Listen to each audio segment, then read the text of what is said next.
Well, great people, welcome back to our channel. We are so excited to have you again. Sequel to the clash between IPOB and Edwin Clark, who is Niger Delta state man. You know, he's well respected. And the South, Ohanaeze Ndigbo have come up to mediate, and you will hear what they have to tell IPOB about Edwin Clark. And I'd like you to listen to it. Don't forget that some few days ago, Edwin Clark was granted interview by the BBC Pidgin, and he was asked questions revolving around Biafra and Nnamdi Kanu. He made some statement which maybe to some extent it provoked, IPOB members. And in response, Ima Powerful, made a statement. And one of the things I can pick from that his statement was that the Ijaw leader, talking about Edwin Clark, comment is one of the reasons why Biafrans are being treated as slaves. He went further to say that even the name was produced by an Izan man, that he brought the name Biafra to the table for approval, which Ojukwu and his Eastern Consultative Assembly approved without hesitation or debate. And as such, he is not meant to speak for those people. Made some other statement which you listen to. They made some statement which Ohanaeze Ndigbo had to interrupt via their statement, and you get to hear what the advice of Ohanaeze is to IPOB, especially their youth section.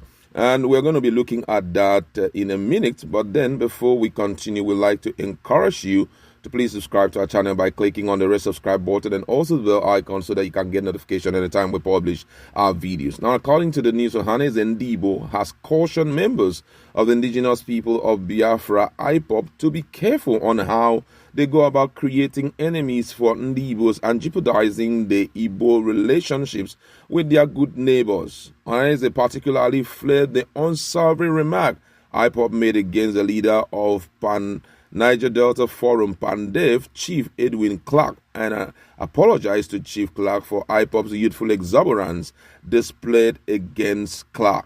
Ohanaeze Ndigbo made it abundantly clear that Ndigbo extolled OH with courtesy and reverence, noting that OH is as treasured in Igbo land that the eldest man in a village or community in most cases enjoy community burial and funeral rites at death. According to him, he said that the all are deemed to represent Igbo ancestors here on earth, and those are often celebrated. The National Publicity Secretary of Ohanaeze Ndigbo, Chief Alex Ogbonnaya, said that it is a public knowledge that youth all over the world have some common characteristics which include impetuosity and exuberance. The Apex Igbo body said that as much as the exuberance of the youth are the essential hallmarks of the growing society, it is still the duty of the elders to moderate the excesses and idiosyncrasies of the youth. It told the youth group that it was on record that Chief Edwin Clark is one of the few detribalized Nigerians with an unsellable love for the Igbos, who has in more than several ways demonstrated an intense passion for the youth. Ohanaeze recalled that it was Chief Clark who facilitated the renovation and equipment of the Queen's School, Enugu, which states of the art facilities shortly after the Nigerian Civil War. Eminent Igbo women that passed through the school, such as Justice Rose Ukeje, retired Justice Victoria Nebo, Professor Ngozi Okonjo-Iweala, Professor Ifeoma Enemo, Professor Ifeoma Ebuono, Mrs. Justina Ofia, Senior Advocate of Nigeria, Professor Gloria Chukwukere, are some of the testaments of Clark magnanimity. Since then, Clark has remained one of the patrons of the school to the present day. It was Clark who has spoken vehemently against the Igbo marginalization and has propelled the concept of a president of Nigeria from the southeast. It was Clark who had stated that the agitation by the Igbos are justified among several others. It is important to urge our youth to refrain from remarks capable of putting the Igbo relationships with our highly valued neighbors in avoidable distress. The Igbo agitation, no doubt, is genuine, but restrained persuasion and cordial inter-ethnic relations are required to sustain the support of other ethnic groups in Nigeria. It reminded IPOB that the leader of the Southeast, South-South, Southwest, and Middle Belt converge and have chosen Chief Clark as the indefatigable leader of Southern Nigeria and Middle Belt Forum SMBLF because of his sterling qualities. According to the secretary, he said, I must also add that one of the most cherished of his enviable leadership qualities is the exceptional courage of his innermost convictions and ability to speak truth to power.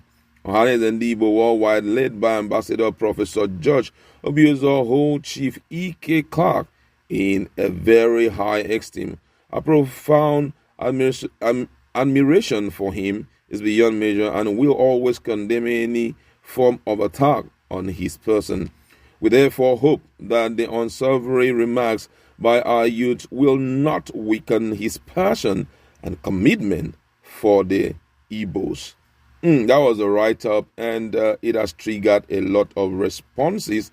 And we'd like to read out some of the responses of Nigerians in this regard. And this one here says, Ngbos need to really check the activities of the youths of IPOB. We must not make things get worse for us. What is going on right now is a clear indication that there is no organization in IPOB. Another person here says, whether you like it or not, the voice of the elders are highly valued. Look at the situation we have found ourselves today.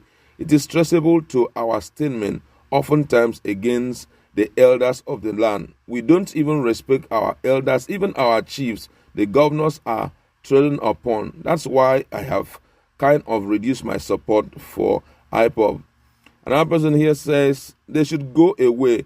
Ohanaeze Ndigbo is not our leader, and they have not done anything to prove that they are part of us. They have severally stood against IPOB. Very soon they will know that IPOB is a product of God. Another person here said, this situation we have found ourselves demand all Biafrans to make reasonable statement, not to go against people. Everyone's statement, especially those recognized by the government, is highly needed at a time like this, at least to see how we can secure the release of our leader. So many statements coming in from different people and all of that. But let's looking at the situation, just like my people will say, as you're talking to the chick, you have to also talk to the hawk. So if the youths are provoked and they make such statement that IPOB group made against Edwin Clark, they should also evaluate the statement of Clark and tend to advise the both parties, so that we should be careful how we make statement out there, because the kind of statement you make can provoke mostly youths to react in a way that may trigger more trouble in the future. But however, it's important that good relationship is established and good relationship is maintained, sustained. Sometimes you overlook what people say and try to see how you can push forward until you get what you want. I'd like to leave it there. Go to our comment section. No hate word, no insults. Just tell us what's your position considering the remarks of Ohanaeze Ndigbo to the clash between IPOB and the other statement, Chief Edwin Clark. Let's interact.